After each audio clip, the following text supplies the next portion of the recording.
Yo, yo, yo, in a bottle of rum. What's up, everybody? It is your boy MM2K back again with another eardrum popping, bleeding all over your shirts, all over your polo shirts type of podcast today. Shout out to everybody, man. I see y'all out here, man, with that energy. That's still that Stadia 1000 energy. Out there, you know what I mean? Checking out Rock Show. That's what's up. Let's see here. Let's do this. Yo, yo, yo, yo, yo, yo. Nope, I'm still not in the right place. How about now? Something. Okay. All right. Now we're in the right place. There we go. Do us a huge favor, everybody. Let everybody know that we're live. We're going to have a fun show. I promise I won't be super duper long-winded this time around. I can't be because, I got things to do with the wife. She got chose for me, man. She got chose for me. So we're going to be running out of here in exactly 2 hours from now. So I'm going to be cutting it short. Maybe an hour and a half, hour, 45 minutes maximum. You know what I'm saying? But shout out to all of you beautiful people in the chat, man. Shout out to you, Torres. I see you popping up there. What's Geek to Sneak? Is Geek to Sneak still driving his ice cream truck around the block, trying to sell some Nutty Buddies? Where he at? You know, he always coming late. Hold on, man. Hold my spot for the raffle. I'm gonna get on him as soon as he get up in here because he winning everything, man. This dude follows every content creator from here to the Mass Effect relays. And everywhere you go on Twitter, you see nothing but congratulations, Geek. Congratulations, Geek. You know what I'm saying? Thank you, Geek, for your support, man. My man, my man doing it. He doing it big, man. He got some Dayton's on that ice cream truck. He better. Let's see here. Let's give a wonderful shout out to the people in the chat because I love y'all. Thank y'all so much for y'all support. We're going to be talking about love and beauty and love. But let me first do this because I keep forgetting I can't see. So MM2K, you should be having this over here and that over there.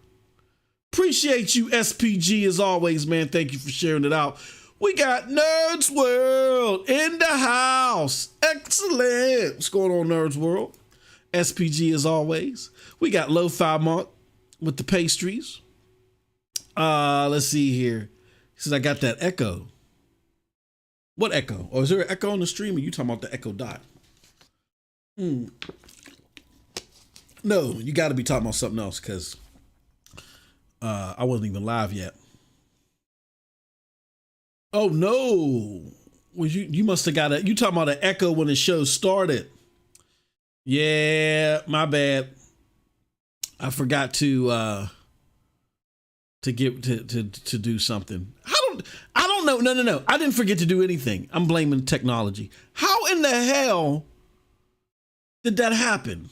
Because I didn't even uncheck that. All right. What's up, says Blue Fire Demon. Yo, those are the subs in the back. Hello.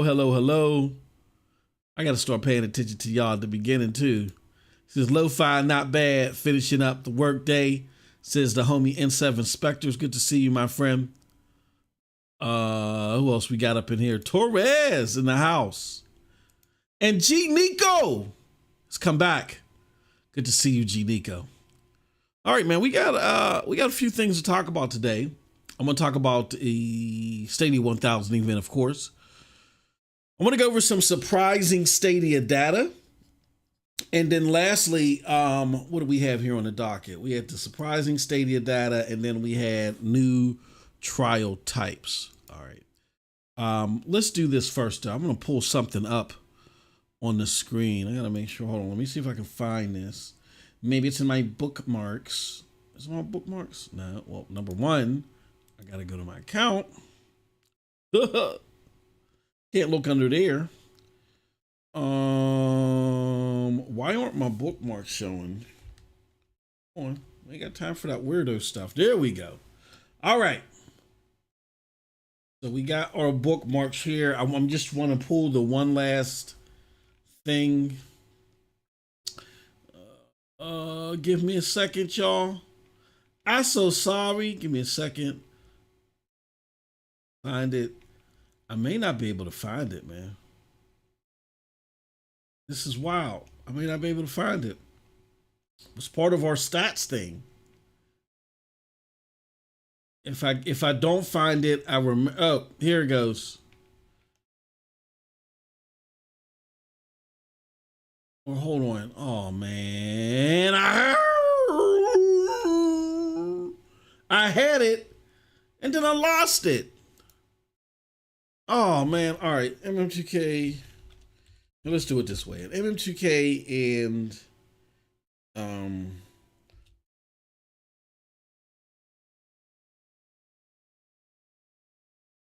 oh man, we already starting off on a good foot.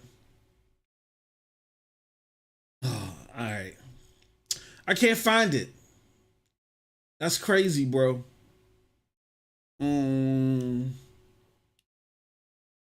Okay, hold on. I got one. We got one more thing. There we go. Found it. God dang it. Bookmark it. There we go. All right, Jiminy Crickets. All right, man. Jesus Christ. I swear, I know I'd be doing this stuff, man. I'm blaming the technology. I know I'd be doing this stuff. All right, good to see everybody. Let's do this first. Before we get into Stadia1000 and the other tasty tidbits that we have for today, let's go over to StadiaDosage.com. Let me show you something. Let's go over there. Let's take a look at what's the hot news over there. All right, Saints Row. That's our latest story. We got a new story trailer. So you can go check that out. Click on the article. And we all should know that the game is coming on the 23rd. Y'all excited for that game? Let me know in the chat, man. Yeah, let's talk about that too. We can have multiple conversations at once, man. I swear I can handle it. So let's talk. What is your excitement level for Saints Row? Matter of fact, screw it. Let's make that a poll. I know some of y'all be shy, but like, oh my goodness, MM2K, I don't want the world to see my thoughts. So we'll make your thoughts anonymous. All right. What is your hype level for Saints Row on Stadia? Here goes your answers. Here goes your answers.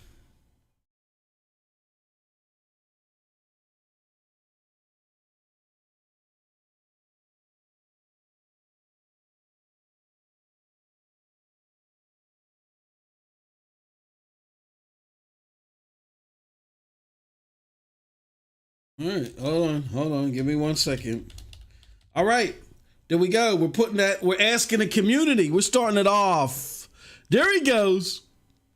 I'm gonna get to him in a second. We're saying, what is your hype level for Saints Row on Stadia? You're very hyped. You're either very hyped, you're cool, lukewarm, or you don't care. Let us know. All right. Oh, there he goes. Yeah, I was talking about you. Where he at? Where my brother at? Hold on, let's pull him up on social. Let's pull my brother up on social. He says, I said, hey, yo. There he goes. What's good? Geek to sneak in the house. I said, hey, yo, Geek.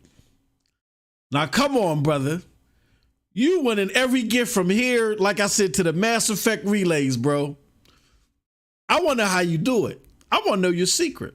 You don't want every StadiaDosage gift out there known to man since 1982. And then I saw some cat. I ain't never heard of this cat in my life, man. I think he calls himself the Aztec Warrior or something. Like, I don't know who this dude is. He said, hey, yo, I'd like to give a shout out to Dizzle, Chisel, Flizzle, and Geek to Sneak for winning my raffle. I said, Geek to Sneak done run Aztec Warriors raffle too? Hey, yo, Geek. I told everybody how you be riding the ice cream truck around the block, talking about hold my spot at M2K for the raffles. You better have some Dayton's on that ice cream truck, man, with all these gifts that you would want. No, shout out to Geek. Hey, Geek, when Geek supports you, man, he supports you. That's what I'm talking about, man. That's that's that understanding and that appreciation that content creators, that we put a lot into this to give you what we give you. And you know, you don't owe us anything, something that we're doing, but it always feels good to be appreciated every now and again. Geek to Sneak understands that. I'm just messing with my homie. I always do that when we live on air. Yeah, shout out to Geek, man. He's a consummate consumer or follower, and like I said, once you got Geek support, you got to support, man. That's what's up. He said the crazy part is I used to always lose. You know what, Geek? I used to be like that too, bro. Like we used to have raffles at work, the football pool raffles, and our football pool raffles, they be like $4,000, $8,000. One time they had the blocks up there. I would never win. And one time when it was $4,000, I won. And then I had a good year. That whole year I was winning everything. It was like clockwork. So, you know, things happen in seasons, as they say. But shout out to the homie Geek to Sneak for his support across the gaming universe. All right. So, yeah. So, again, the question is, what is your hype level for Saints Row? Let us know let us know up above. All right, in the poll. What else we got going on Stadia Dosage? We got some Elder Scrolls stuff, man. Enjoy Elder Scrolls Online for free on Stadia. It says usually Google Stadia's play free days last during a week, and this time, however, gamers can enjoy the base game of Elder Scrolls until August 29th. Oh, wow. Wowzers, 2 weeks to get into the game. So go check it out, man.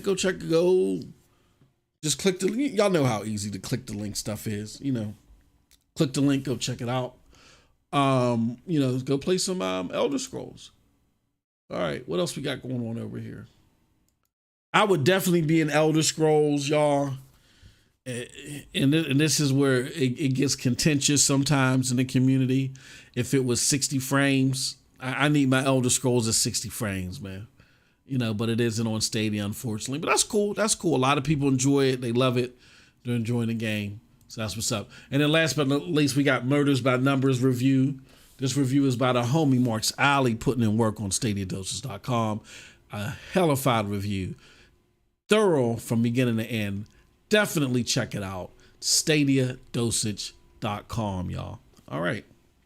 So with that said, you may have not been aware, but we had a little event the other day. And that event was called Stadia 1000. All right. I just want to give you guys a brief history of how we got here with this event and just how wonderful it was. You know, when I first came to this community, my goal, like when I first started, I put it like this. When I first started making Stadia content, my goal wasn't to become part of any community besides the one I was already in. You know what I'm saying? Like my goal was just to be that guy of very few that I knew of at the time that created Stadia content and told the truth about it. My platform's always been about the truth. That's why if you ever see all my content, it's called the medicine, you know what I'm saying? The prognosis, the prescription, all that stuff, because there's a sickness out here as far as I'm concerned. That's why I'm so vigorous when it comes to lying and stuff like that. People lie so easily and so much to get accepted, to belong, to sound smart, to get attention, whatever. And I just don't like that because, you know, I'm one of those people that feel like the internet, you know, as far as people giving information, if you're going to give information instead of having a conversation on the internet, it should be informative. Hence why information and informative sound very familiar, right? And a lot of people don't believe that. They mix and they screw and they blur the lines between a conversation and information. And And the only time that they want to halfway tell information is when it comes to gossip, when it comes to drama. And my content was to alleviate all that, to be the counter to all that. We want to make sure that people get the truth, that people aren't lied to because somebody wants to win a debate or they got an agenda. So we've been doing that on the Xbox and PlayStation side since day one. You know what I'm saying? And it was just a natural fit for us to bring this over to Stadia and represent Stadia under that umbrella, because it's been unprecedented. There's been a lot of lies and stuff about Stadia, even before launch. You know what I mean? But definitely since launch. But that was just our goal, just to rope Stadia in with our umbrella stuff. We weren't looking to be part of any other community. We were just looking to do what we normally do. And I remember there were two pivotal things that I did. Number one is I went after the big authors, the big journalists. I went after them. I did it normally. So, but this was new to the Stadia community because the Stadia community was just so beaten up on and so ashamed, or they weren't ashamed personally, but they were people tried to make them feel ashamed, rather. That's the better way to say it. They tried to make them feel ashamed for liking what they like. So if you went on Twitter and said, I like Stadia, there were people out there that went and searched for the word Stadia, purposely looking for someone to say something positive so they can go viral and say, look at this idiot, whose man's is this? Well, I'm someone who have said many controversial things on the big stage and battled whole communities. Like when it wasn't popular, I came out and defended Fallout 76. I said, now look, I'm not saying Fallout 76 is a 10 or a 9 or even an 8. I gave the game a 7.5. I said, but there is just some content creators that are lying about the state of the game because they're mad that there's not NPCs in there. And so they're taking their anger to an nth degree, and they're over exaggerating and lying. And I battled the whole community. Like my own crew was looking at me like, hey, bro, you sure you want to do this? And I'm like, y'all ain't got to back me up on this. I got this. I've been doing this all my life. I had to fight. All my life, I fight for what I believe in. Always. It's unnatural for me to just sit there and be like, well, this is right, but I'm going to go with the wrong because that's what everybody else is doing. I can't do that. I get antsy. My eyes start flickering. My nose start bleeding. My ankles start twitching. Ankles get ashy. All types of crazy stuff happen to me. You know what I'm saying? I start growing scales all about my face and neck. I could never do that. It's just how I am, how I'm wired. So I said, no, I don't need y'all to know. I got this. And I battled the whole community, made videos. Oh, man, they was hot. And they couldn't do nothing to me besides try to typecast me because guess what? As always, I have the facts on my side where they just have conjecture. So everywhere I went, only show that I did this, I was just being comical, having fun with the homegirl Luca. Shout out to Luca. I was on her show and she's like, well, what about this and that? And I was just joking around and I like my mic messed up and I got off the show. But any other show that I did about Fallout 76 or any controversial take that I had where I just felt like people were overdoing it, I always took a stance. So if I took a stance for a video game that I really didn't like all like that, Fallout 76 made me mad as hell when I got a quarter of the way through the game and I stopped playing it. But if I was willing to still take a stance for it because lies were being spread about it, and there could be people that liked it, let them know the truth. If I'm going to do that about a game that I, semi-liked, when it comes to a platform that I really did enjoy, what you think I'm going to do? And the rest is history. So when I saw what was going on with people that like Stadia and how they were being attacked, I went in overdrive. And one of the big things that I did, I mean, it was always normal for me to deal with people on Twitter. That's nothing. That's nothing. I've backed off from that. But in my heydays, they'll tell you, I got vicious out there. Everything was on the table. Yo mama jokes, all types of stuff. Because people, and I wouldn't get that belligerent unless people, and I wasn't really belligerent, but I got mean and nasty if you got mean and nasty with me. I gave you your dish served 2 times colder. And then what that did is that cleared the brush a little bit. I gave the community a little bit of breathing room, like, we can actually be on Twitter and post. Now we can post our videos or talk. You know what I'm saying? We got a little breathing room in the forest. The tigers and lions and bears, ain't coming for our throats anymore. And so then that was new to the community. But then the thing that I really did, I think that that people appreciated was the journalists. Because the journalists were the reasons why. I mean, it's not a fathomable excuse because we're all grown men and women with thinking brains that work for the most part, I would want to believe. And so we should be able to kick the tires on information ourselves when things don't sound right, or instead of just wanting to belong, want to make sure that people are better equipped and informed. But it was the journalist's fault for the misinformation that was going out. And you don't go after journalists, right? You don't question a journalist because it's their freedom, it's their art. That don't fly here. I don't recognize anybody's freedom to lie and misinform anyone. I don't practice it. I don't practice any religion or any laws that permit that. Sorry, not here. So when I started questioning and doubling down on really shining a light on what specific authors were saying and journalists were saying, that's when I think the community that was present at the time started to embrace me. And as they started to embrace me, I started to experience something that I never experienced in Fight Club. Is that you're concerned with or whatever. But at the end of the day, we shook that off and we wouldn't play games together.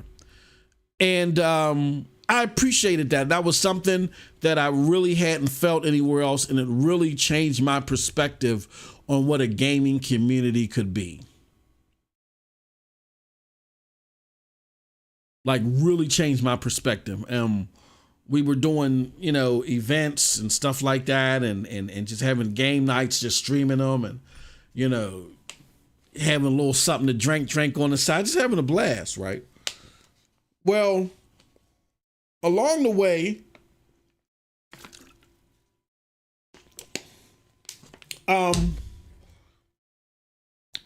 people started having a different approach towards the platform. And really at the end of the day, that's fine. That's okay. It's kind of like what Jack Buser said. He said there's people that are going to approach the platform, and play it. And but like it's not for me right now after after the dust settles. And they'll come back years later and it will be.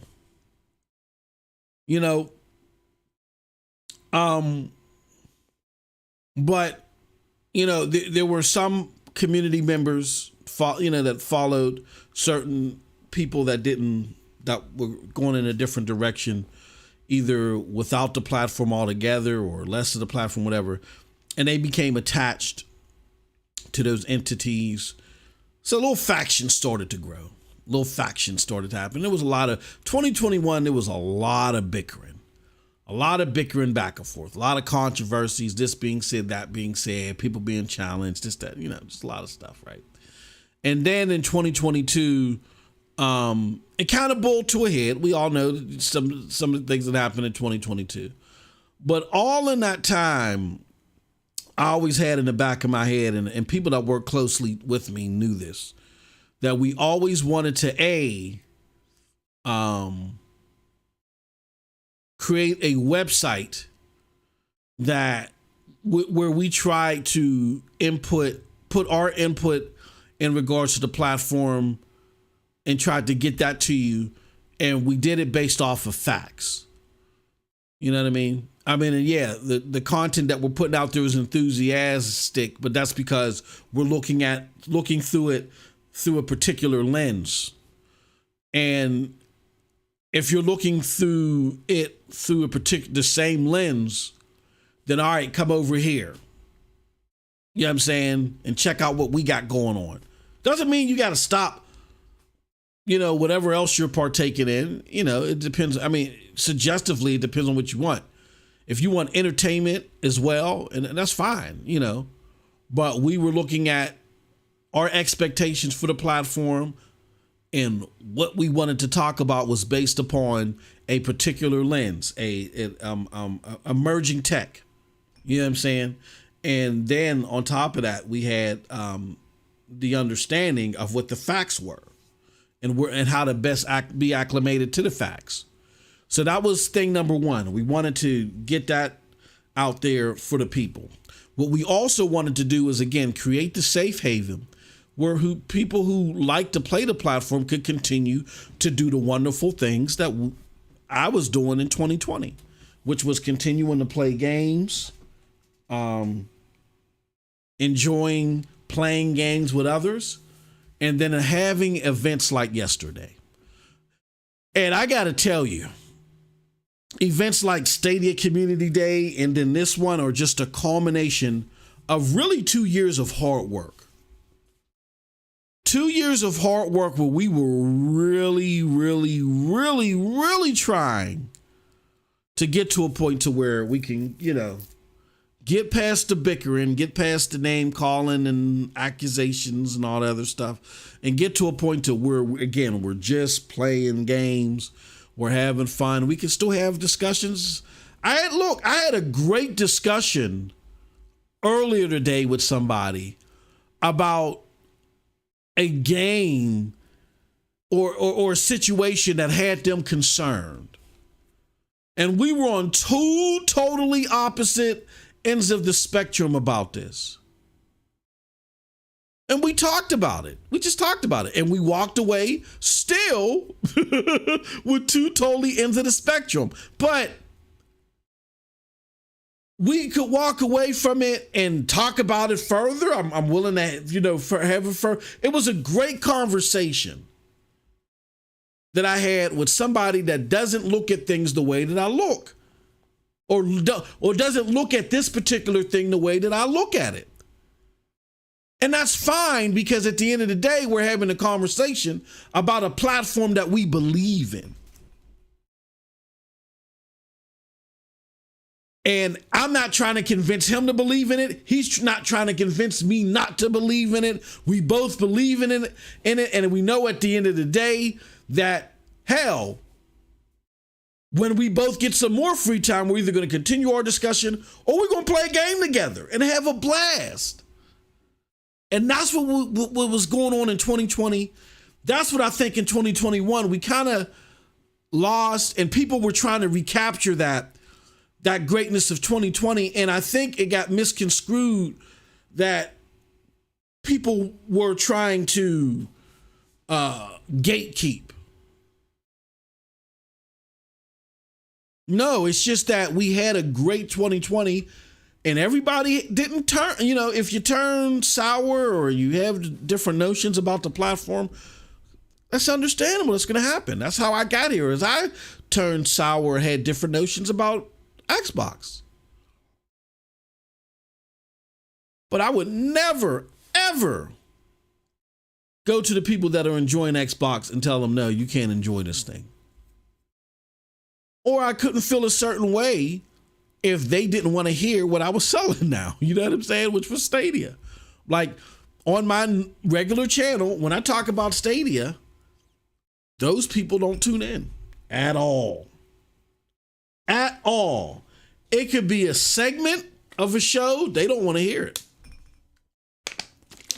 Because that's a gamer base over there that I've built on Xbox fandom. That's what they came there for. I mean, they enjoyed my interpretation of the fandom, but they don't owe me nothing. If I don't provide what they want anymore, they got every right to say, you know what, we don't want that. And I recognize that, so therefore we started another community channel that is called StadiaDosage. So we're very happy and pleased with where we're at. We're thankful of that because of you. You guys helped us so much, and y'all made a dream come true. We kind of got like, what do you call it? We kind of got sidetracked in a lot of the silly stuff last year. When it came to the end of this year and the beginning of, it came to the end of last year and the beginning of this year, we refocused. We said, no, this is ultimately our goal. We're not going to get sidetracked, and we fought for it. I mean, and there were a lot of instances to where we could have got snagged up. At the end of the day, we kept our head down and we just focused. And we said, we'll let the facts speak for themselves. And now we're at a point to where, and shout out to Ray Sherrod. Ray plays everything, and Ray enjoys everything. So Ray's not some Stadia stan, or if he's a Stadia stan, he's an Xbot. He's a pony. He's everything. He's a lunatic. He's everything.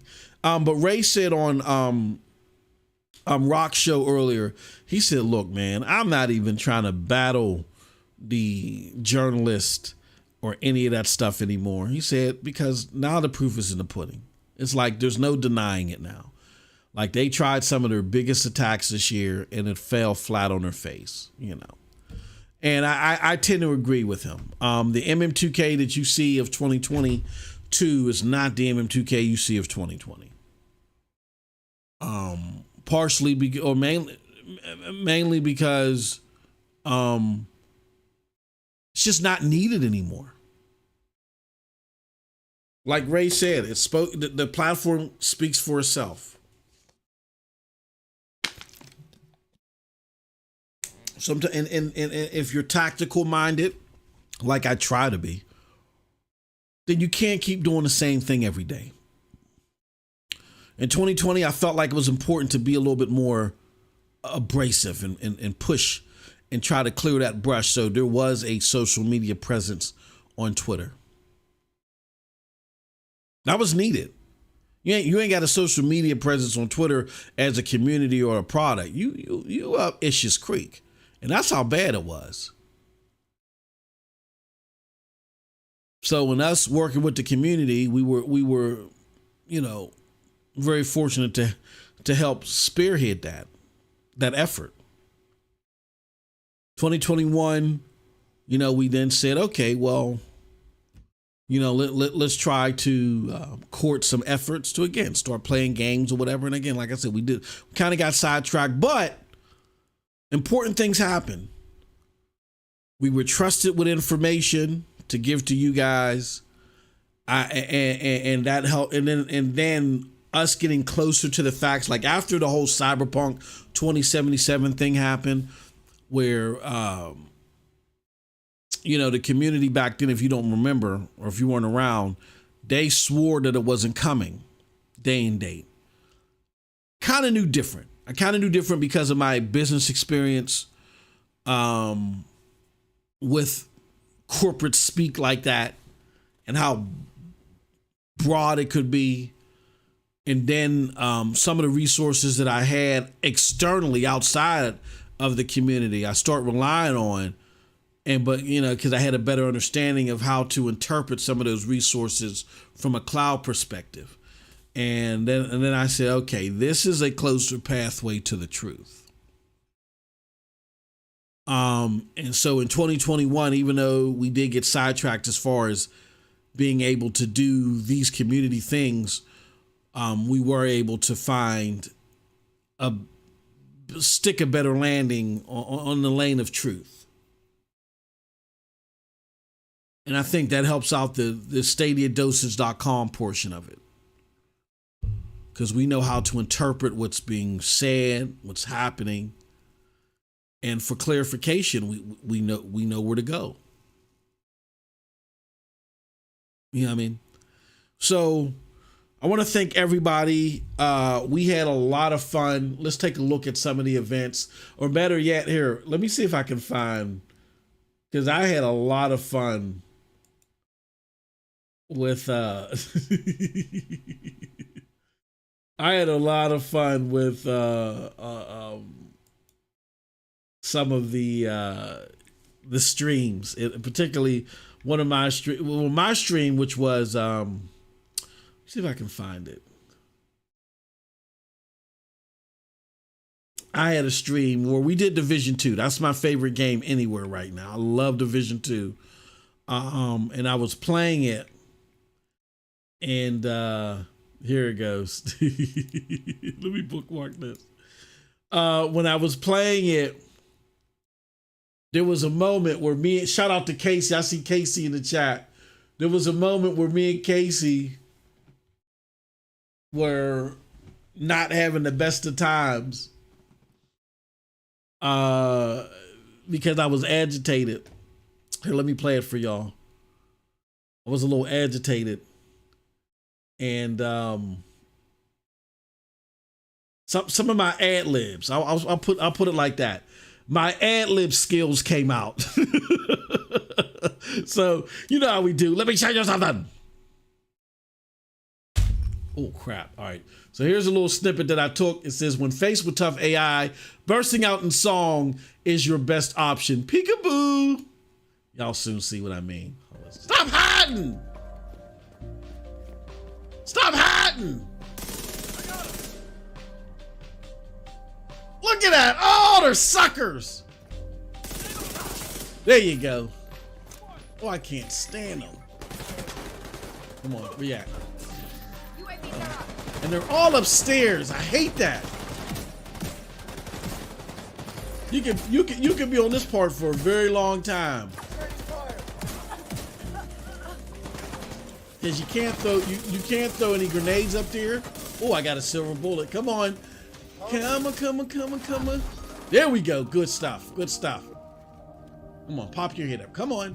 Peekaboo. Peekaboo. Come on, man. Stop being a chicken. There's 30 of y'all and only 2 of us. Come on. Peekaboo. Stop. Hey, I don't know why that tickles me pink. I don't know where that came from. I swear I wasn't drunk. Peekaboo. But that's how my streams be, man. They just be wild and zany like that. Again, having fun, man. That's what it's all about. And I remember Casey laughing when where's Casey? Yeah, Casey's in here.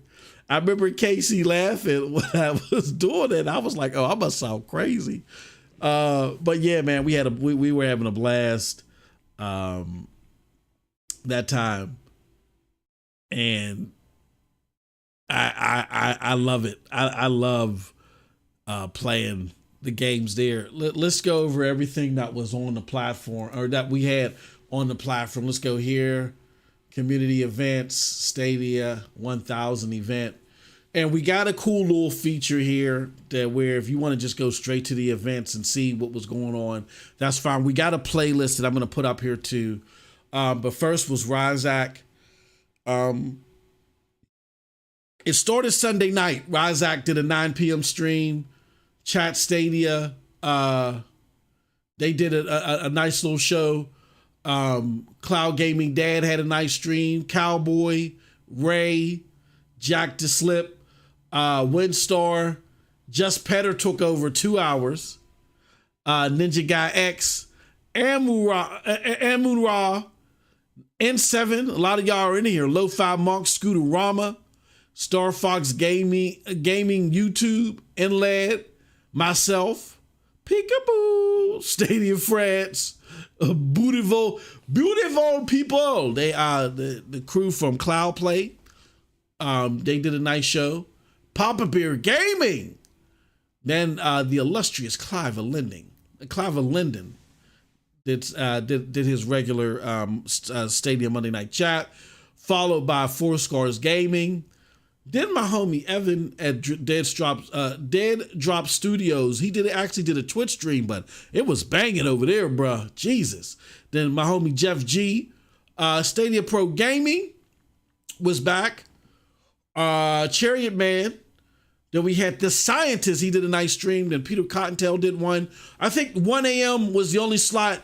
And I would have taken that slot if I knew that I could be up that late. But I'm an old man now, and I would have messed that up. So 1 a.m. was our only open slot. Then we had Sean Morgan. Mugen Live. Shout out to Mugen. Vernificus. And then we had Squid close it out at 5 a.m. What I think it was, Squid was going to take 1 a.m. and then we end up switching to 5 a.m. So shout out to everybody. It was a great event. Our numbers are very good. We had thousands of views. And it hasn't even, within the 24-hour mark, it hasn't even been 24 hours yet to calculate all these views, but we've had thousands of views already. Great numbers. And like myself, I think the highest one-time total that I've had on this channel for myself was 80 views. No. Yeah, but it was 80 views. Now, when me and Jack did the Stadia numbers show, I think we got up to 90 or something like that. But the highest one-time totals was about 80 views, I think I got for myself. But yesterday I got like 70 something, 72, I think it was 71 or 72. So I was very, very great following, and people, Clive had 89. I think Clive was the highest. I think Clive got up to 89. I saw that Four Scars Gaming was in the 70s as well. He may have gotten up to 82. But everybody was getting high numbers. The community really came out for that show, and we really appreciated it. So, great stuff nonetheless. All right. So, yeah, energy for Dead Drop was hype. Yeah, man. Crazy. No, you know why, Casey? Because, again, the reason why I don't stream on StadiaDosage is I'm not looking for numbers. What we're looking to do is we're looking to promote StadiaDosage streams. We got another stream channel, y'all, StadiaDosage streams. Everything over here is news related. The only reason why I stream over here is because because the channel is bigger here, the algorithm is going to have this channel pop up more than it would StadiaDosage streams. I remember for one of these events, I had StadiaDosage streams as a location, and we got like half the following that we expected to get, and that's just the nature of the channel. You know what I mean? Like, even though you send Twitter requests, a lot of people that follow this platform aren't on Twitter. So that's why I'll do the streams here. But what we're trying to do is organically grow StadiaDosage streams. Me, Squid, and we've been talking to some other content creators as well that are that'll soon be on there. So, dope stuff though, man. And again, don't forget, guys and gals, like we have pinned, if you leave a super chat, anybody, I think we got a couple of super chats during our Division 2 stream, but if you leave a super chat or super thanks, it's going to enter you into our raffle for the Stadia Premier Bundle. All right. So it was great stuff, and it was just a culmination of years. I want to say about 2 years at least of trying to keep a consistent way of gaming with the community. That's what it's all about. We're a community platform.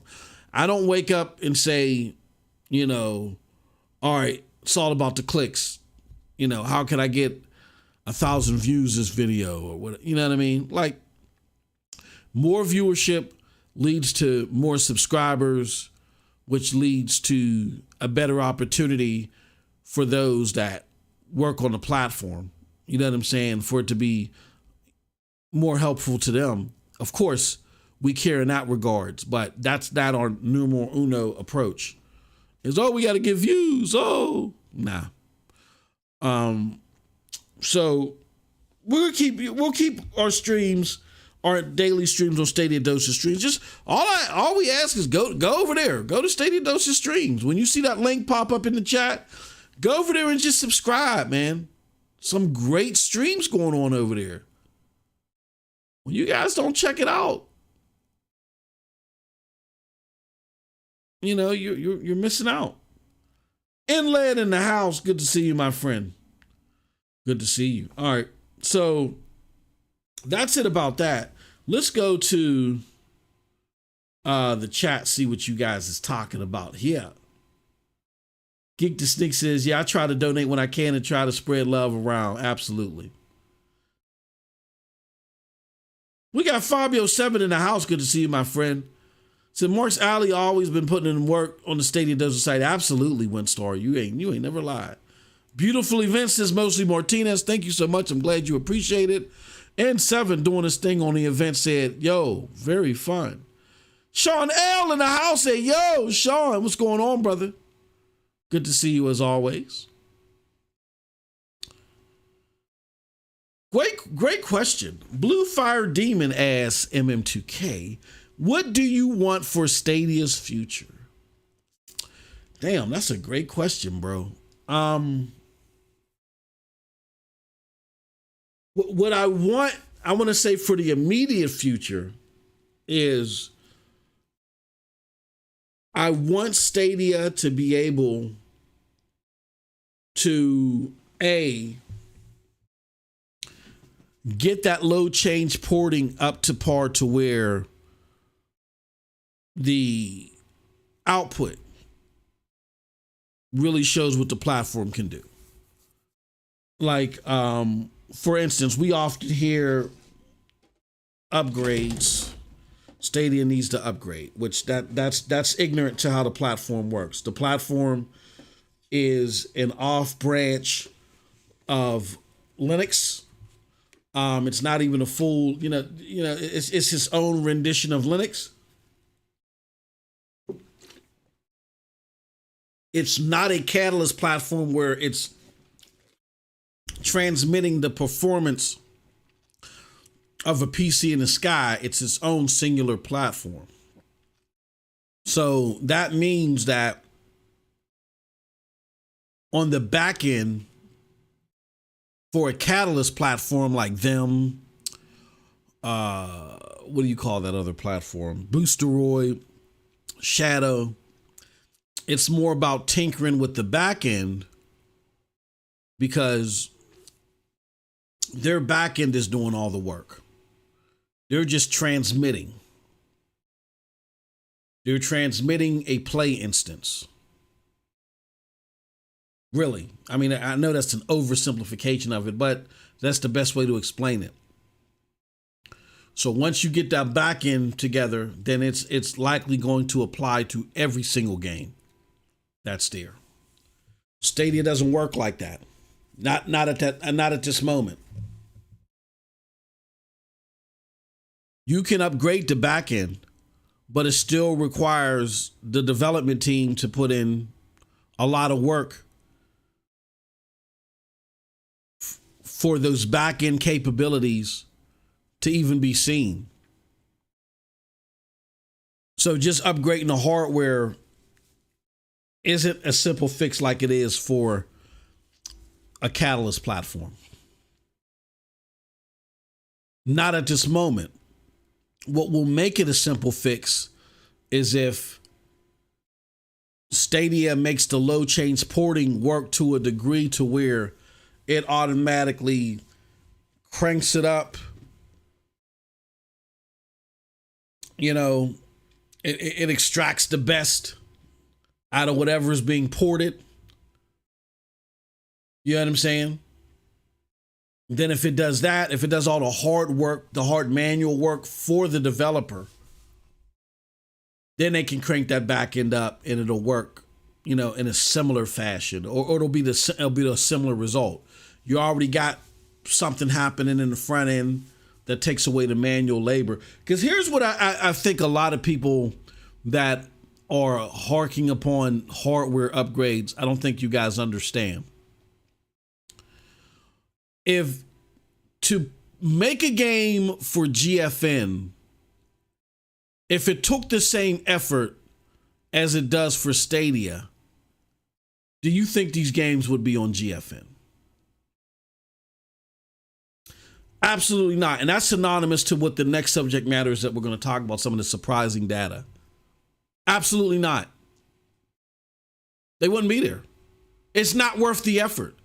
It's worth it if I ain't got to do nothing. If I really ain't got to do nothing. If everything is done on the back end. But if I got to take time away to develop on the front, no, it's not worth it. People may say, well, MM2K, we're going to look at the Google trend numbers, which is a horrible litmus. Might I tell you, it's a booty stinking litmus. It's a horrible litmus. I wish people would stop using it. It's false.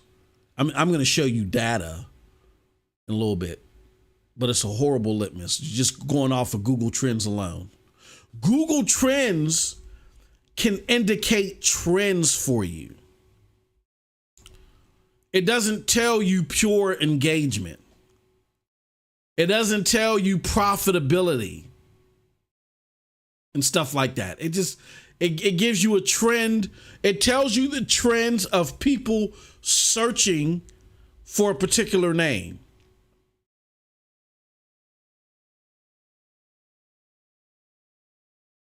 So for instance, if I'm a PC gamer, and let's just say I rarely use GFN, I use it once a month. But I realized that I can use GFN while I'm away in Malibu, use the free tier, and play some Destiny 2. But I don't know where to go. So I go search Google for, how to play GFN on the go. That's a hit that's going to affect Google Trends. Where if I'm a Stadia gamer and I want to play Stadia, I just type in Stadia.com. And it takes me to the website. That's not a search. That's why it's called Google search. When you look, or when there's different parameters, like if you're searching a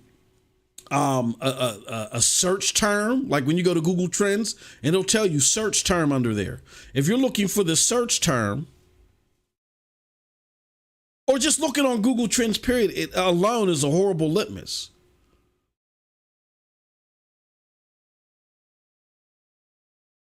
I've used it in some fanboy style rants against my Xbox brethren when I was making fun of xCloud, behind the scenes in DMs. But I would never go live on air and use that as my sole litmus to show you how well such and such is doing. So people need to stop that. It's no good. It's junk data. I'm going to show you real data.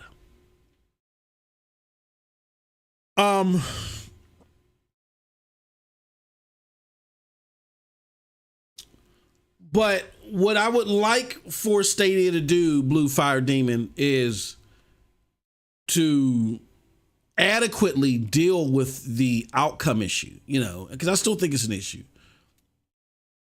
Games that are not 4K going into Stadia Pro.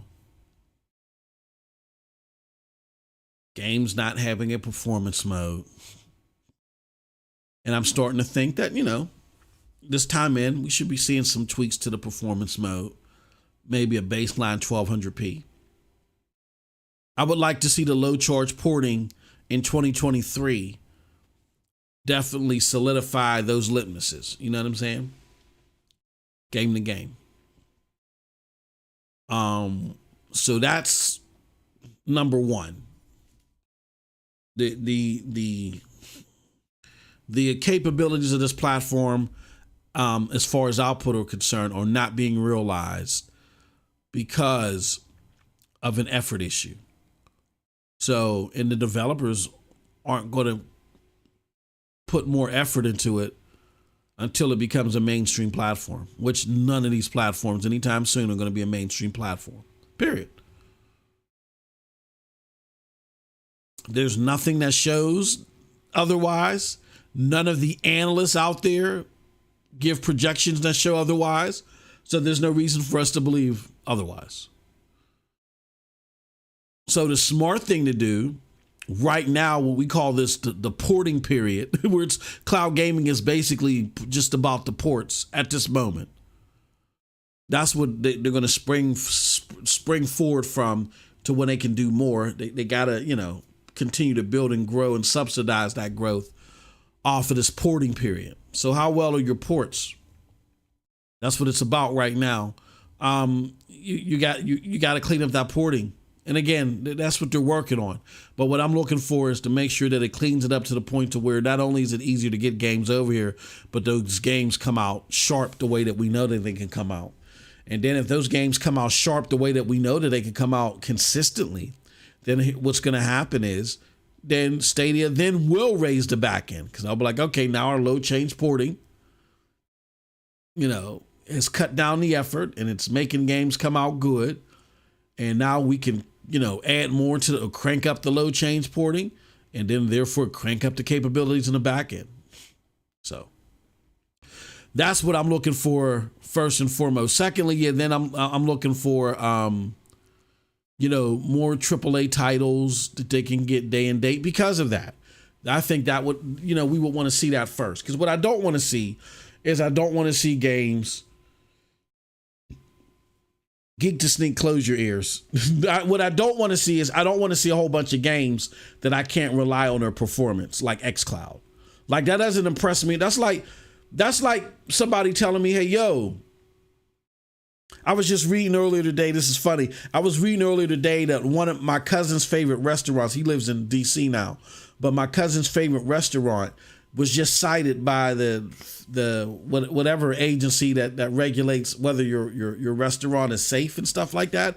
And it came back that they weren't. And then what I didn't realize is that they kept getting citations since 2020. Now, I never ate there with him for some reason. And I was to go there with him and eat, and something would always happen. I'd be late or I couldn't make it or whatever. And I could never eat there with him.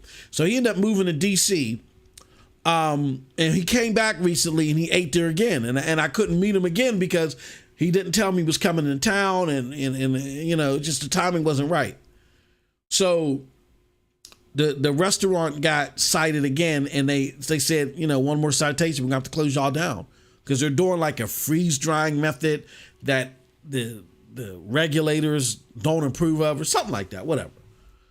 But it would be like going to a fancy restaurant where everything smells good and it looks good. And then you're like, okay, well, let me get some of that. Oh yeah, you can't have none of that. The Food Drug Administration said that the beef is bad. Okay, well, let me get some of the tempura, this. Nah, you can't have that. That's bad too. You know what I'm saying? This might be okay. Like half of this might be okay. You might want to, what? So I'm not impressed that, the rate of games are coming out. I'm talking for myself. I may be talking for others as well, but I can only guarantee this for myself. I'm not impressed by what xCloud is doing because I can't rely on the platform. And I've tested it out recently, which I was really disappointed recently, like a few days ago. I went to go, I was supposed to test something out. Watch how I say this. I was supposed to test something out, and it required me to test it out via Xbox, and I had to have Xbox Live. And I've unsubscribed from Game Pass. I rolled up all my live. Now I'm at a point to where I can no longer get Xbox Live anymore. I can only get Game Pass. Because when you roll your live up into Game Pass, one of the stipulations is that you can never get live again on that account. Now, every time you sign up, you have to get Game Pass. That's another way that they get you. You know what I mean? And I don't use Game Pass. It means nothing to me. So I don't have live anymore. And that's the first time I haven't had live in years. It kind of started last year. Whether I was using Xbox or not, I always paid for live, and I stopped it last year. So anyway, make a long story short, I had to go sign up for Game Pass again. Got a discount on CD keys. I think they were giving away a month, and I only wanted it for this thing that I had to test. They were giving away a month for $10, Game Pass Ultimate. So I got it. So I got access to Xbox Live again, and I started testing out the games. And no, I've never experienced a situation where I haven't experienced this with any other cloud platform, where the latency is bad to where you notice it and it throws you off. And I BS you not. Y'all might think that this is over exaggeration. It started to make me feel nauseous. Now, a lot of it is because I have like serious stigmatization eye problems, to where that's a big reason why I play 60 frames per second, is because my eyes can't handle a jittery 30. Like, it has to be a smooth motion blur 30 at worst, right? But I tried to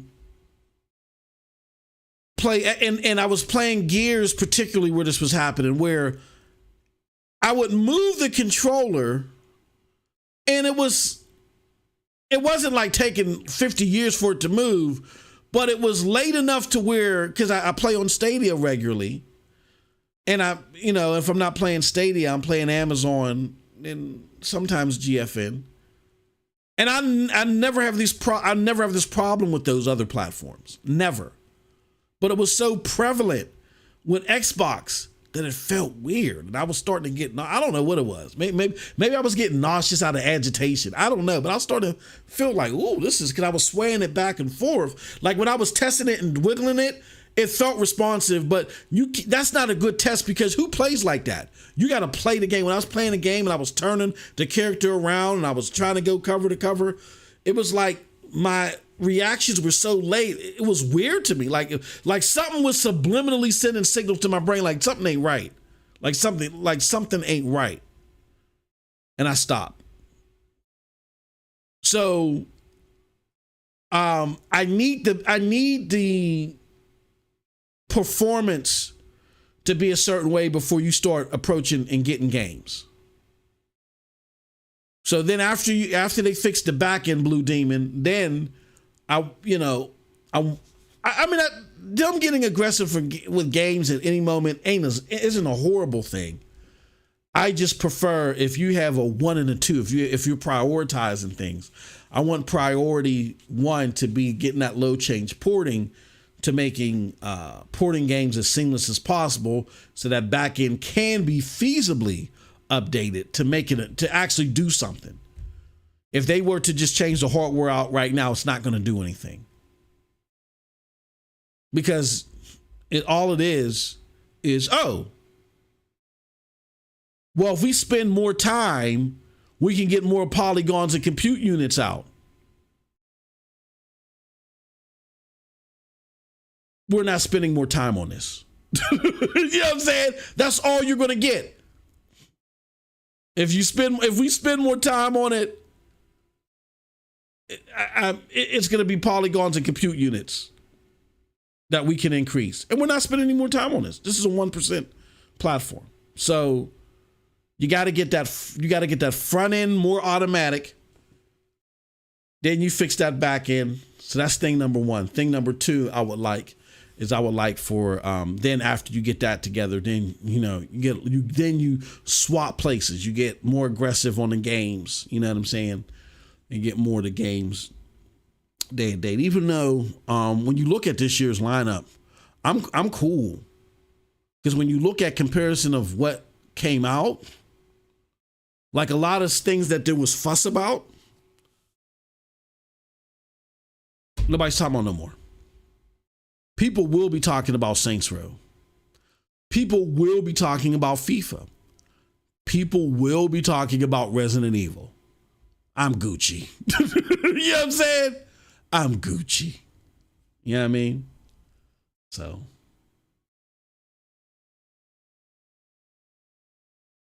Cowboy says, last time I played xCloud, it ran great, but that was a few weeks ago. I have to check it out before my 3 months run out soon. Yeah, I mean, that's that. I'm happy for you. It doesn't work for me. I can't explain it. But everything else does. Like I don't have the problems with anything else that I have with xCloud. I don't have this, when I go from Luna to GFN to Stadia, there's nothing I have to change. So I don't know. And I play a lot of my xCloud wired. I rarely play xCloud on the phone. When I play xCloud on the phone, if I'm playing, you know what I mean? When I'm playing through Wi-Fi, it's okay. It's better. It's better. But my mind is trained that, hey, this is Wi-Fi. So my mind automatically has XYZ expectations. But when I'm playing wired, I'm expecting not to be able to feel the difference. With Luna, I don't feel the difference. With GFN, I don't feel the difference. And with Stadia, I definitely don't. I don't feel the difference. With xCloud, I feel the difference.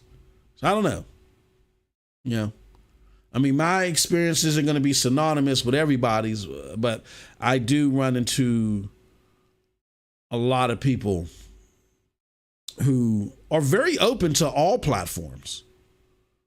They're very open to all of them. They're having issues with xCloud as well. So yeah, give it another try. I mean, it might still be great for you. I just know I tried it. When I get that, I think I got it last Wednesday or Thursday. Or maybe it was Friday. Yeah, because I was supposed to be doing the testing over the weekend. So I got it Friday. So I got like a last minute notification.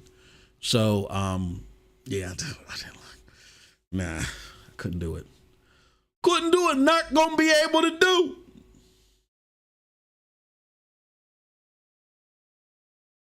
Yeah, Geek the Sneak says, yeah, xCloud don't work for me. My experiences are, yeah. Like, my issues with Luna and GFN are solely preference issues. Luna, I love that, there are a lot of games, where I'm going to get that 60 frames per second out of them. GFN, on that 3080 tier, as long as I'm on a computer, that latency is unbeatable. It's unbeatable there. So if you're into a lot of competitive stuff, Apex Legends or, whatever the games of the moment is out there that's available on GFN, yeah, that's where you want to play it as long as you are playing it on a PC or I guess an NVIDIA Shield. I can't recommend it if you're playing it on a dongle or on a Chromebook because those 3080 tier specific things that make it so great when I'm playing it on my PC don't exist for me on the Chrome. It's not so universal, but when I'm playing it on the PC, yeah, it's unmatched. Shadow too. I've never had a latency issue with Shadow. It's just Xbox. Just Xbox, so disappoints me, but that's a whole nother segment.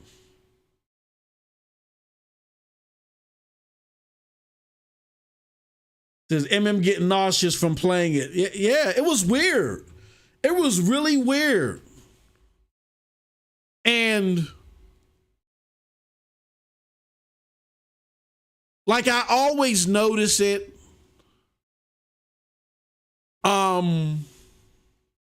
I think I'm noticing it more because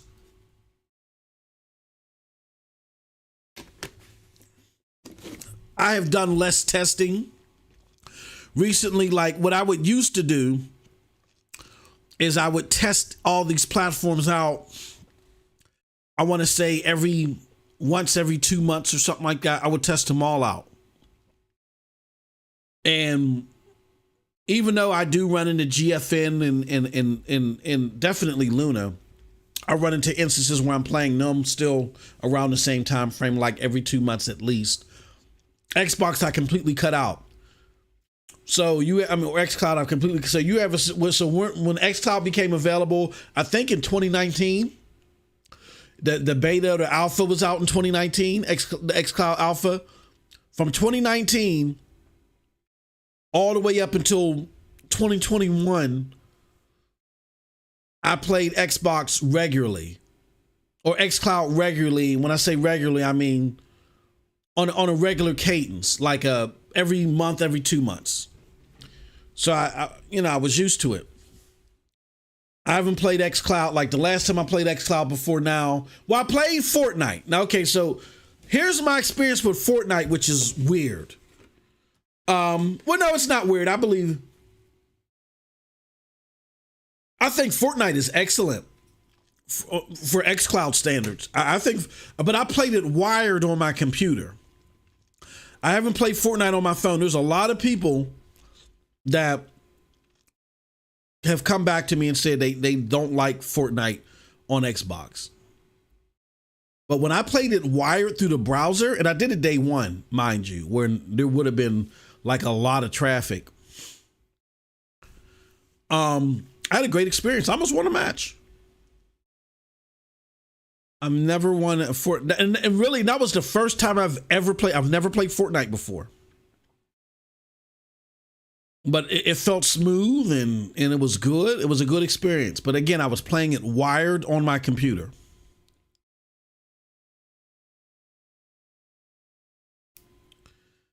So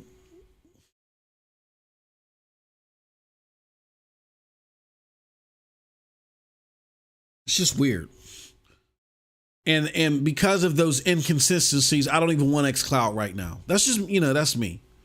I don't even want it. I don't have an Xbox. Well, I do have an Xbox. I have an Xbox One S, but the only way I would play games on the One S right now is through the cloud. I tried doing that again on Friday. Yeah, I'm pretty confident it was Friday. It was a bad experience. And again, games are playable on GFN. Games are playable on Luna, regardless of how I feel about the overall experience. I still pay for those.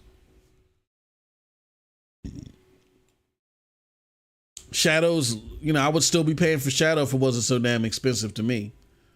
That's the only reason why I don't have Shadow too, but I would have Shadow. xCloud right now, there's no point of having it. I don't cloud game to wait for something to download. You know what I'm saying? Like way back in the day when I was messing around and I was using remote play to ping. I would take my Xbox One X. I would stream it to a laptop, and then I would use remote access to beam that laptop to my phone. So you can imagine the lag, and I was just experimenting, and you can imagine the lag and latency I was experiencing. And I did that just to show my friends, look, I can play Division on my phone. And they're like, what? What? I'm like, yeah, I'm doing it. And it's like 8 frames per second. You know what I mean? Sometimes some magic would happen. It would get up to 20 maybe for a split second. Oh, this dude is playing Division on his phone. Oh, man. I'd show the other nerds, the IT people at work. Yeah. In a situation like that, where that is what you're used to, oh, yeah, it'll be great. It'll be, Nah, but I'm not one. I'm a consistent I'm a hardcore cloud. I may not be a hardcore gamer in the sense that a typical hardcore gamer would be considered, but I'm a hardcore cloud gamer, meaning that the overwhelming majority of the time that I play is in the cloud. So I know the look, the feel of the cloud, what to expect, why it is the way that it is, all that stuff. Yeah. It's not going to work for me.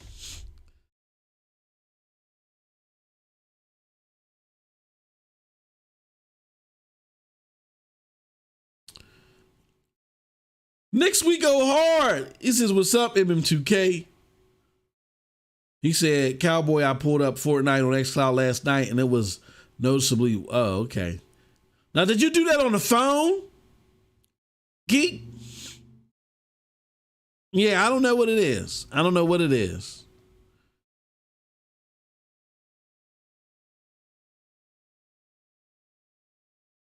Yeah, no. I'm a link this. I've never said that none of these cloud platforms are doomed. That's why when there's talk about Stadia, it was, oh my God, it's over for it was so stupid and silly because Stadia and Amazon, like the name of this game right now is to get to billions of gamers. Nobody's better positioned at that than Amazon and Luna. I mean, Amazon and Google. And even though I prefer Stadia by a mile, I'm going to give you've heard me say this a billion times. I give the crown to the one that's going to get to the multiple billion gamers first, to Amazon. Why do I give it to them? Because of Twitch. Twitch. That's it. Hello, I'm Ninja. It's the year 2025 and I'm Ninja. You want to play Battlefield 2049 with me? Well, through Twitch's, chat stream feature, I'm going to send out 5 codes in the chat. And as long as you have Battlefield 2049 for Amazon Luna, we'll play together. Hello, I'm PewDiePie for YouTube Gaming.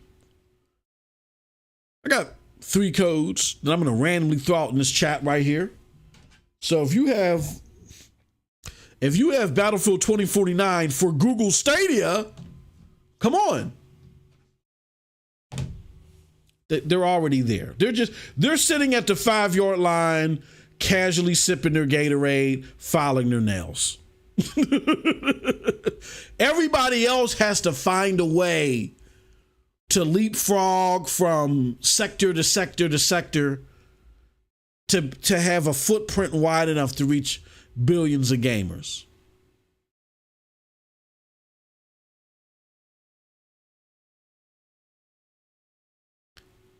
Luna and Stadia don't.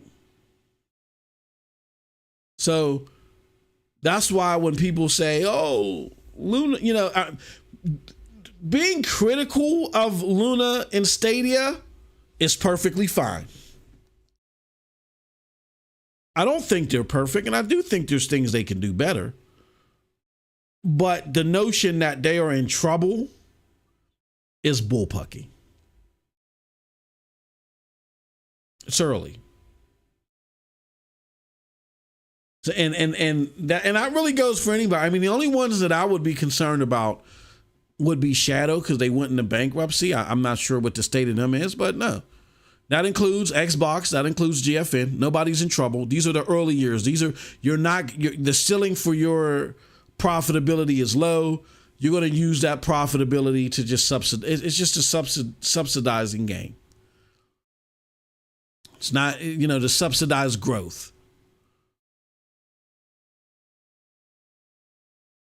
It's going to be a while before these platforms are mainstream and then the heat is really on. But right now, it's just about getting the slice of that 1 billion to 3 billion, or I don't know where it's at now, 4 billion, that the revenue that cloud gaming is expected to make, to get your slice of that pie so you can use that money to subsidize your growth. Like one of the things that Stadia is doing is they're using that pie to help subsidize their growth with getting more games on the platform. That's why they have that 70% Stadia Pro program. That's to entice more people coming into Stadia Pro. So it's too early to call demise for anybody, including Stadia. Hopefully people will start to recognize that and just move from that and better learn about the tech, better learn about cloud gaming. I mean, I criticize xCloud because the ignorance out there is that cloud gaming is only good for playing games while you're waiting for them to download. That's foolery to me. Cloud gaming is way more capable of that. GFN shows that to you on paper, even though I think the overall offerings of the 3080 tier, I have my reservations about those for the atypical cloud gamer. GFN's 3080 tier on paper shows you why there's more to offer than that. So I just want people to understand that while Xbox is building their cloud infrastructure, Xbox is not the standard bearer of what cloud gaming can do. And why is that important? That's important because as other people get into this cloud gaming business, I'd rather them try and be on par as far as performance of GFN, Stadia, and Luna, not Xbox. I don't want people to get in this and say, well, Xbox is getting a lot of popular notions because they're only as good as, so that's the benchmark that we're selling or that we're going to stick to. No, the benchmark should be higher. It's just based upon xCloud's capabilities at the moment and where Xbox is going. That's the ceiling that they have for xCloud. Fine. Don't have a problem with it. I just don't want new people coming in thinking that's the best that can be done with cloud gaming, because it's not. Stop it, Ron. Stop it. Stop it.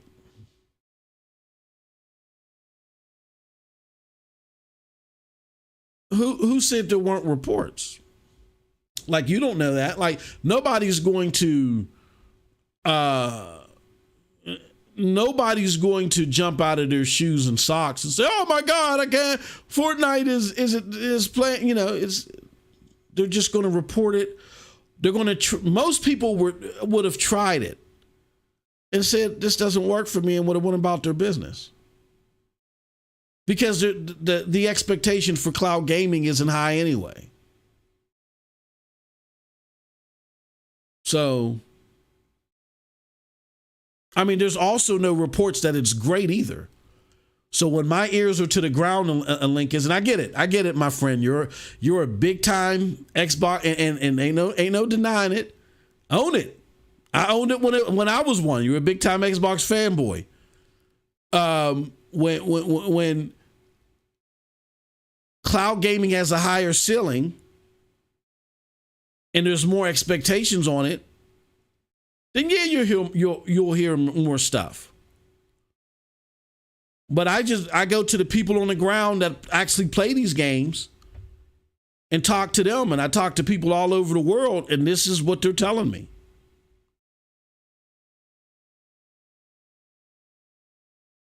So,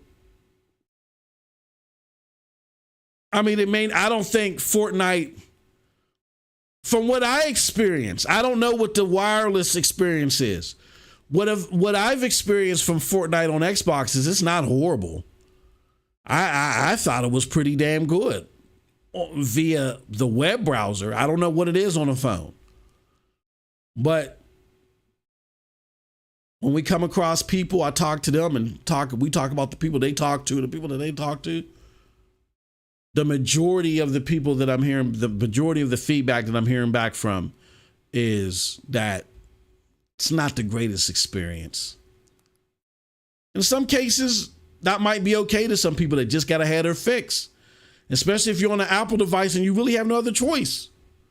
If you're on an Apple device and you really have no other choice, it's okay. You'll deal with it. But it doesn't mean that there aren't any issues.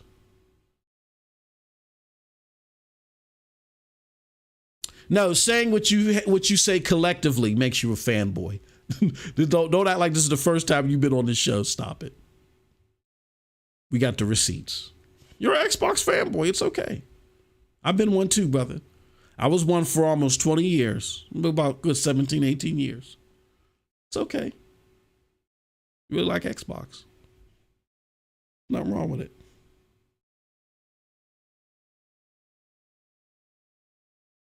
It says, I noticed it works good for you on the stream you did a while. Yeah, it hasn't been, for me, consistent. Yeah. Chariot Man in the house. Chariot Man in the house. What's going on? Can't wait for Saints Row remake. He says, hi, I'm Dr. Disrespect and I game on YouTube, but Google doesn't use me. Yeah, bruh. Yeah, bruh. That's, look. I'm going to say this. I know this from experience. Y'all, I love Stadia. Google is a bewildering creature. And YouTube has its share of frustrations. When I saw that from Dr. Disrespect, I ain't gonna front. I said, yeah, boy. They got to fix that. They got to work on that. They got time. Because that could hamper Stadia's attraction because, you know, the secret plot or the secret sauce will be, again, the content creators. They got to fix that. There's just here's my issues with Google. Very, very smart. Like they remind me of my son. My mom called me up the other day and said, there's this big metal thing in my basement. What the hell is this? And I didn't know what the hell she was talking about for the life of me. And she literally had me on the phone right before I was about to go live yesterday. And that's kind of the reason why I was kind of like disoriented. Excuse me. Is because she had me on the phone like 5 minutes before I was going live. What is this metal thing? What the hell is this? What are you doing? And what is this? It's been here for years. I'm like, Mom, stop tripping. And I couldn't remember what it was. And it was a server rack. I forgot. It was a server rack I bought at the request of my son, who at the time was 8 from Goodwill. I used to go to Goodwill. There was a Goodwill around here that used to, I live in an area where there are a lot of financially fortunate people. So their Goodwill looks like Macy's. You know what I'm saying? So I would go to the Goodwill every Saturday and look for laptops that I could fix up, that they giving away and that are $10, you know, at Goodwill. But if I put $35 worth of parts in them, I could resell them for like $500. And that's a project that I did for my son to get him, you know, because I could tell that he was very active in the brain. So it was something that a little side hustle that I gave to him, and he started doing it. So then, you know, after 2 years of doing that, and I did start him off at 6. I had to. He was just too smart for his own good, and I started him off at 6. And then, so by the time he was 8, and he was playing Minecraft, he wanted to create his own Minecraft server. And I'm thinking he's just going to grab a single PC and do it. No, he saw that server rack and almost passed out. Dad, I want that server rack. I'm going to figure this out. It may take me a year, but I'm going to figure. I said, okay. And I bought it for him. But I had nowhere to put it. So I put it in my mom's basement. What does this got to do with anything? What does this got to do with Google? Well, again, my son started him off at 6. He is a genius in a lot of ways. But when you ask him to put something together, it looks like a sloppy piece of ish when it first comes out. You got to tell him, okay, look, I get this is working, but can you put the chords over here? Can you put this over there? So what does I got to do with Google? Google, some of the smartest people on the planet. But unfortunately, too often when they roll things out, they have horrible cable management, if you get what I'm saying. Poor organization on things that people would normally expect to just be out there. It just seems to be foundational. So, and often they actually get it together. They actually get it together, but not when things come out. Ugh. So,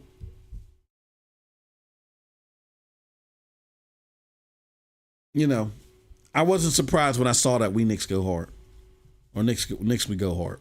I wasn't surprised to see that from him. Hopefully, it's something they got to work on, especially, because again, like I said, Twitch has the advantage when it comes to reaching billions of gamers because of their platform. If you want to be able to, now again, YouTube is bigger than Twitch, but on the gaming side, it's the complete opposite.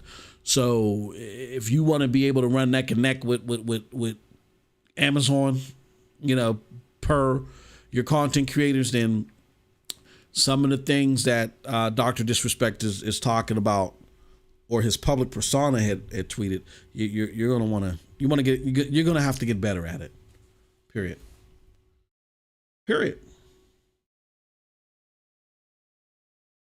Hey Casey, I don't know who that guy is. You gotta ask Geek. Somebody brought that dude in. I don't know who he is, or maybe Tommy knows who he is. But yeah, there's some guy that's trying to get first place over you. I don't know. Says I'm hyped for Avon.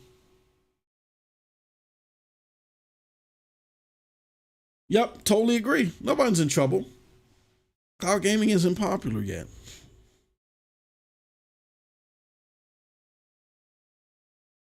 I don't know who that dude is. All right. Yeah.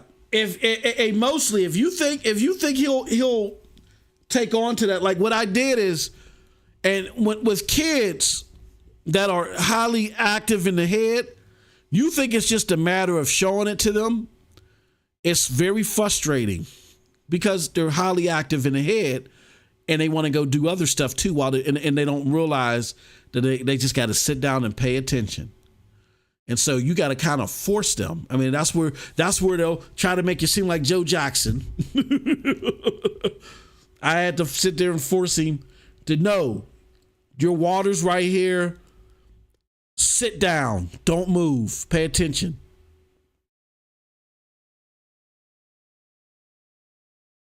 And he's better for it.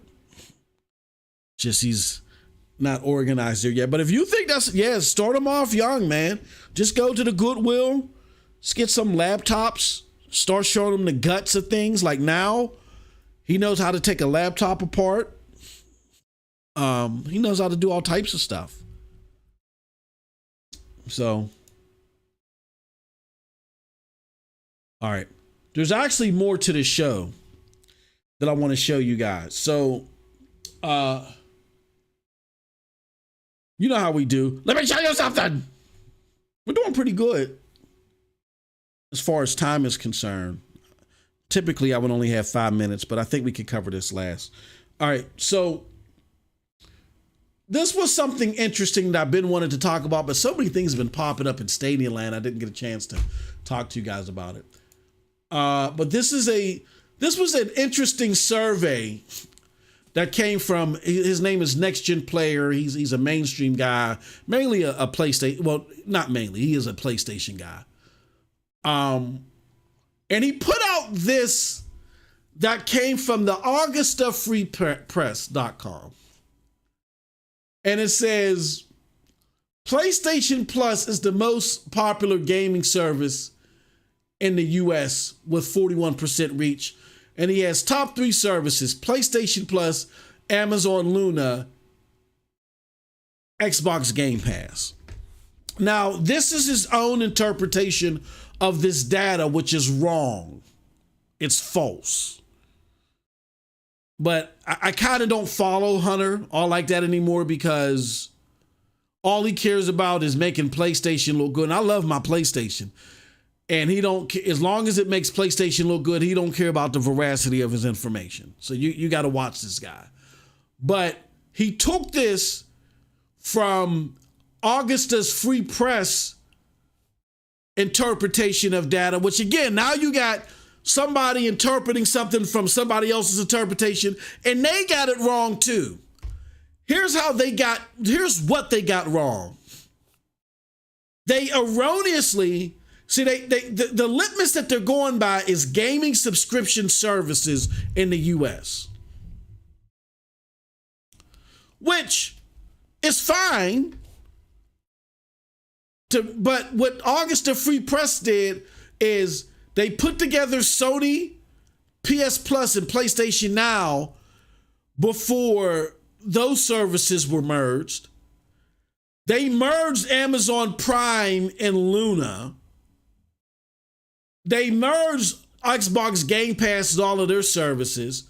But see what they do here? They merged EA Play and Pro, but they purposely separated Google Play Pass and Google Stadia. So if you're going to merge stuff together, you got to merge them all, because you're merging stuff up here based upon a parent company. So if you're gonna merge it based off of parent company, then Google Play Pass and Google Stadia should be together.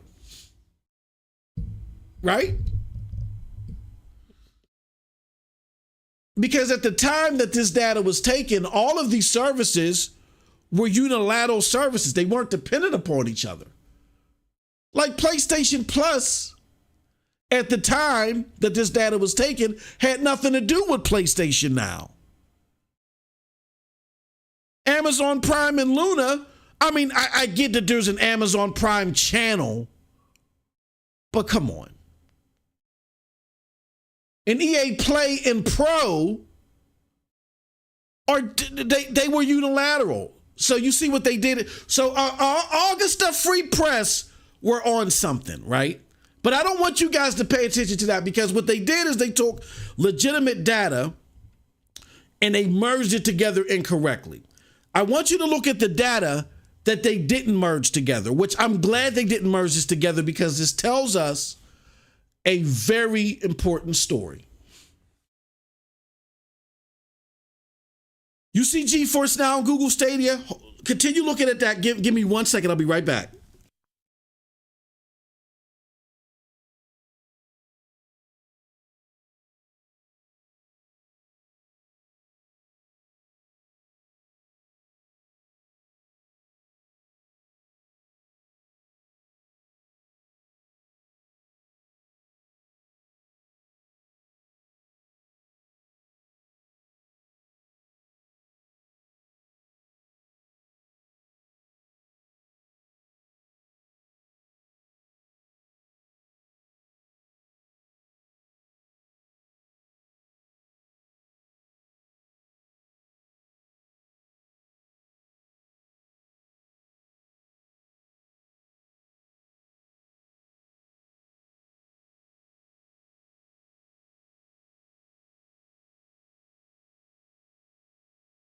And let me just add that if they were to splice out Amazon Prime and Luna, I'm going to believe that Amazon Prime makes up 4/5 of this.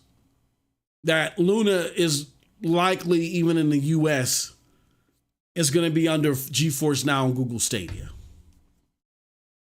When you look at extrapolated data, the estimates that you get from the extrapolated data just show that Luna isn't anywhere near Geforce Now and Google Stadia. To the homie Lignus's point earlier, and I've said this for months, like ever since Fortnite got on xCloud, even though it's in the beta. I said I was going to skyrocket just xCloud alone, possibly above GeForce Now and Stadia. So I don't think that xCloud alone is at 37%, but could it be like around 26%? We got to see a 3-month trend. I think we have 2 months. Or do we have 3 months trend? We got it. We'll see. We'll see if this is maintained. If this just wasn't people curious about xCloud. Fortnite on xCloud, and they maintain playing it there. If they do, then yeah. Oh, without a shadow of a doubt. Like I always say, that's huge. Then the most usage as far as cloud services are concerned, even in the United States, would be xCloud if it maintains itself, because that's how big Fortnite is. That being said, let's just look at GeForce Now and Google Stadia. This is the only accurate data that Apple and Switch, Netflix, because it's separate. Anything that's separate, I think we can get accurate data on. But let's just focus on GeForce Now and Google Stadia, the only two platforms that we can get accurate Statista data on, because that's where this information comes from. It comes from Statista. Augusta Free Press tried to package it its own way, and then Hunter tried to package it his own way on top of what Augusta Free Press tried to do. GeForce Now is at 19%. Now, what we know about GeForce Now is that GeForce Now gets massive usage when you look at what a cloud platform gets. GeForce Now is reasonably probably over 14, 15 million users. I think the last number they reported was 12 million, but I think it's fair to assess that they might be over 14 or 15 million right now. They get a lot of usage. Here's the thing. GeForce Now, this bar that represents GeForce Now can only represent one of two things. All of GeForce Now's usage in comparison to its to all these other services, or just the paid for services.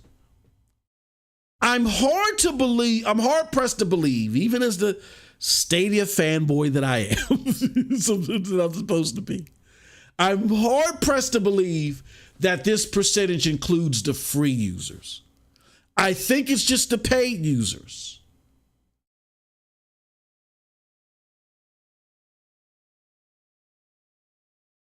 So being that this is just the paid users, look at how many paid users there are to Google Stadia's paid users, which is Stadia Pro. They're only 1% behind them, right? Again, we know GFN gets a lot of usage. Now we know most of that usage is on the free tier, and they've been working to change that. But they get a lot of usage, and because they get a lot of usage, there's a bigger opportunity that some of those people may convert to a paid tier. So with that being said, nobody considers GFN in trouble, right? Nobody considers them in trouble, correct? Like, you don't hear GFN's in trouble. GFN got to do something. No, and I believe that as well. I don't believe GFN is in any trouble.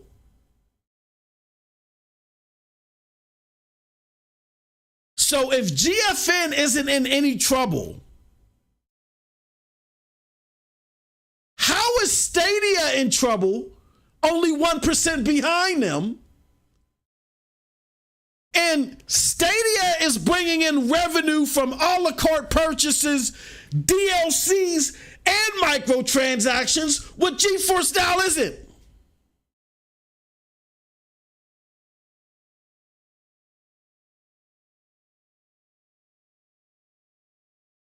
I'll repeat it lower. None of us believe that Geforce Now is in trouble, do we? I don't.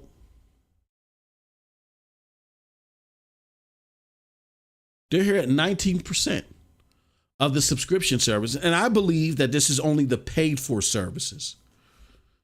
I don't believe that this is the free tier too, because if this was the free tier, then oh my gosh, this would be even more impressive for Google Stadia, that everybody that subscribes to Geforce Now, free or paid for tiers, is only 1% above Google Stadia's paid for pro tier. But I don't believe that. I believe that this is just only paid for services, which is Geforce Now's 3080 tier and Geforce Now's priority tier versus Stadia Pro. When you combine those two in the States, Stadia Pro is only behind them 1%. But then you got to factor in. So looking at that alone, can we all agree that we believe Geforce Now isn't in trouble? If Geforce Now isn't in trouble, how can Stadia be in trouble or doing bad? We've heard that a lot. I know with the recent events that a lot of that is simmered down, and I know what Ray told me earlier. I know what the wise Ray told me earlier, but I'm using my precedent because I know something may be brewing again in the future. Somebody might say something silly. So I just want you to be prepared and know the truth. If Geforce Now isn't in any trouble at 19%, how is Stadia in any trouble at 18% when Stadia is getting a la carte purchases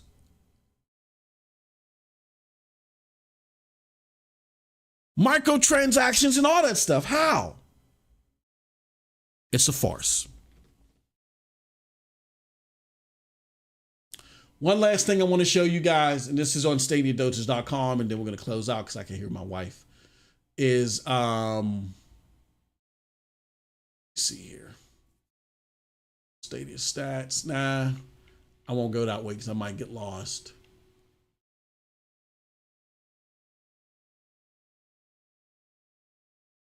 Here goes another stat. How many hours have Stadia's games been streamed? He says, this is from Jack to Slip. Says, over a year, I published a guest article on the sadly retired Stadia.life blog doing a quantitative estimate about how many hours Stadia has streamed for certain games. This was partly inspired by Geforce Now sharing that it had streamed 150 million hours of its entire library in the past 12 months. I analyzed this as I use a fairly accurate methodology for measuring how many hours Sniper Elite 4 had been streamed. Here I will update this analysis using up-to-date leaderboards and playing times for several different games. I'll also compare this data to StadiaHunters.com, which has a smallish opt-in data set of users data. It is important to note that only a subset of StadiaHunters.com have their playtime tracked, dude. And I'm one of them. My playtime is not tracked on Stadia Hunters. All right. So you read the article. He's going through different methodology, right? To get here, and he breaks it down in the genius way that he does. And he says, so we will leave it here with the following conclusions. That 5 games have been streamed a combined 2.5 million hours on Stadia. See the individual breakdown. The Stadia Hunters crowd represented an increasingly small fraction of the player base of a game, the more popular a title is. So what Jack is trying to tell you is that based off of extrapolate, and again, Jack told you his profession. So I said, this guy, I didn't want to say what he did before he did. I'm glad he did the interview with Purple. My brother works with scientists over some very complicated, hardcore set of data. That's why he's able to extrapolate the data that he does. And as reports and things come out, they match a lot of what he's been hitting to as far as likely active users, accumulative users, all that stuff, right? So off of this small data set that only includes 5 games, he's able to extrapolate a number of 2.5 million.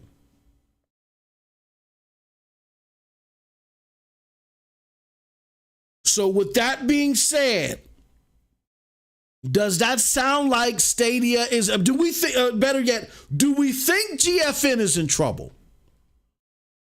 I'm going to go with the crowd and say no, absolutely not. I know how to look at something to say that's not for me, but also not go over the top, go in the weeds and say, oh, but they're in trouble because I don't like them. Like everything rests on my laurels, my shoulders, right? No. I don't think GFN is in trouble at all. So if GFN is not in trouble, per the data available or per the estimates available, why would Stadia be in trouble? It goes back to something that was said earlier by myself and said in the chat. It's too early for any of these platforms to be in trouble. But when you hear rhetoric like, oh, can Stadia ever get back to where it's up there with its peers? Whenever you hear that, that's just emotionally filled rhetoric that's not backed up by anything. Again, extrapolated data is estimate off of scientifically consistent math or whatever, but it's still an estimate. But they don't even have that. You know what I'm saying? So at the end of the day, this is my message to you. Play what you play, enjoy what you like, and do it in comfortability that it's not in trouble. It doesn't look like any of them are going anywhere. All right? With that said, I'm going to go back to this chat. We're going to close out. Next week, Howard says, I'm glad that MM2K went to Xbox Rehab and got better. Man, I ain't gonna front. I was hardcore Xbox. You know what changed me from Xbox? And people say, well, how come you don't have the same expectations as Stadia? Because it's cloud gaming, and I know that its growth and where it's at, its maturity is different. But I want my consoles to battle for the best content out there. I expect my consoles, because most of the money is flowing through them, they're going to create my Mass Effects. They're going to create my BioShocks. It's their influence that creates these great games. They come up with the God of Wars, right? It's the consoles. It's the consoles having a fine line, or persisting on a steady line of quality games. So when it comes to my top-notch games, the games that stick with me for a lifetime, I'm expecting that from my consoles, because most of the money's flow through them, through the console providers. And so when I have the head of the platform that I'm supporting sitting there and telling me, well, yeah, we concede our games are not as good as PlayStation's. We want to make Uncharted or what. Number one, you never concede nothing like that in the public, because then that shows the sad state that you're in. The only time you should concede something like that is if somebody's asking you, well, in this particular time period, you got outpaced. Okay, yeah, we got outpaced, but it was because of, something slipped through our fingers. That's always. You talk about lack of confidence. When you say something like that, that just shows the lack of confidence that you have in your ability of putting out stellar output. But number two, if I wanted you to give me PlayStation games, give me caliber PlayStation, I'd just go get a PlayStation. So you just told me I don't need an Xbox right now. You just sold me out of getting the future Xbox. And when Phil stood on that stage at DICE, I think 2018 or 2019, and 2019, I believe it was, and said that,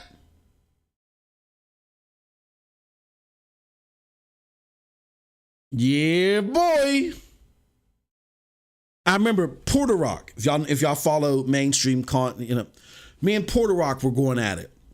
He had just put a funny ass video out there mocking me. It was funny. It was good. And everybody's like, damn, because I was new. They're like, damn, Moss, why are you going to do that to you? You knew he trying to kill you already.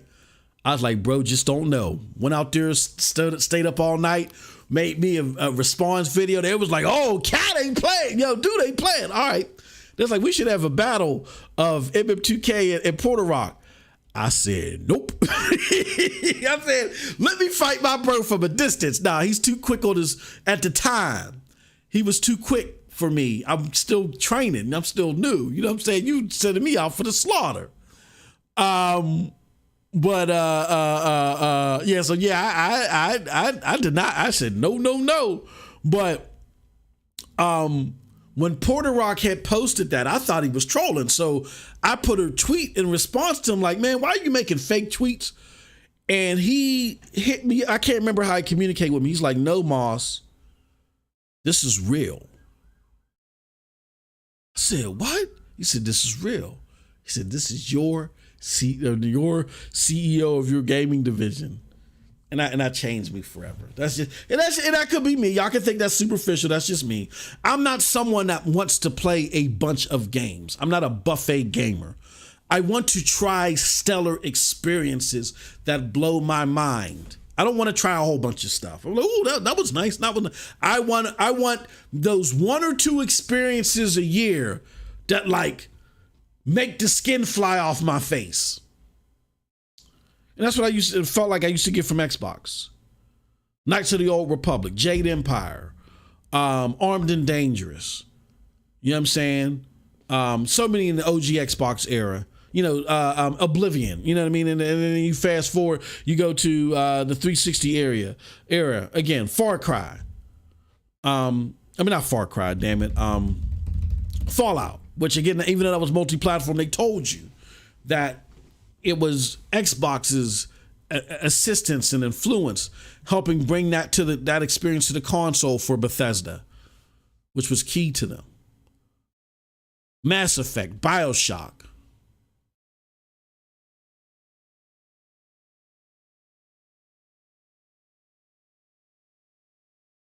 So, those are just my thoughts. I remember how MM2K went all out for Xbox. Oh, you remember? Yeah, Chariot Man was. Hey, look, Chariot Man is another vet. Y'all don't realize Chariot Man is a vet too. Me, Chariot Man, Dirk Griggity, who was it? Jay Wags, and Ryan the Professional. He's Big Cloud Gaming. And shout out to Ryan. I ain't got nothing against Ryan. He now works for IGN. He does freelance and stuff for IGN. Shout out to him. He's been seeing some serious success doing this. We were all on the podcast together when we was all bucks. Oh, and my Griffin Gaming. Griffin Gaming. The legend killer Griffin Gaming. I remember when he came after Diller Gaming, man. Oh man, that was classic, bro. But Griffin Gaming. And was Thrash in? No, Thrash wasn't in there. But yeah, man, we was all on the podcast. Me, Dirt. I don't know where Cherry Man, what side of the fence he was on, but me and Dirt, we was capping for Xbox, and Ryan at the time came at me as something ignorant, man. I was just talking about this earlier. I kind of spazzed out because I'm like, I'm grown, bro. You don't talk to a grown ass man like this over some video game. Like, we just giving our difference of opinion. This is something. This is me getting used to these young cats, how they interact here on the internet. And all. I was new to this, and I kind of spazzed on him, bro. I spazzed on him. I didn't mean to, but No, I didn't know. Now I better understand. It's all show. You're a character. You know, a lot of these guys is characters. And they trying to put on a show. So you got to roll with the punches. You know what I'm saying? So I didn't mean to spaz on bro like that. But bro sometimes just be going off too. And he's just real passionate. I remember he came on Broadband Bullies one time and he was just going off. And I had to tell him, like, bro's just passionate about what he talks about. You know, don't take it personal, even though he says some things that'll, you know, make you twitch. You know what I mean? But yeah, that was a hell of a show, man. Old times. Is Outriders one of those experiences? I like Outriders, but no. I like Outriders, but it's not one of those experiences for me. It's a good game, but it ain't, you know. And to be fair though, I play Outriders in spurts. I really haven't given it its just due, mainly because it was so trash on Stadia. You know what I mean? It was so trash for a while on Stadia. Yeah. All right. That's the wife. Gotta go, guys. But thank you so much. Appreciate all of y'all. We're gonna end the poll. Well, 41% of y'all say it's cool. And until next time, y'all, have a wonderful, wonderful gaming day. Peace.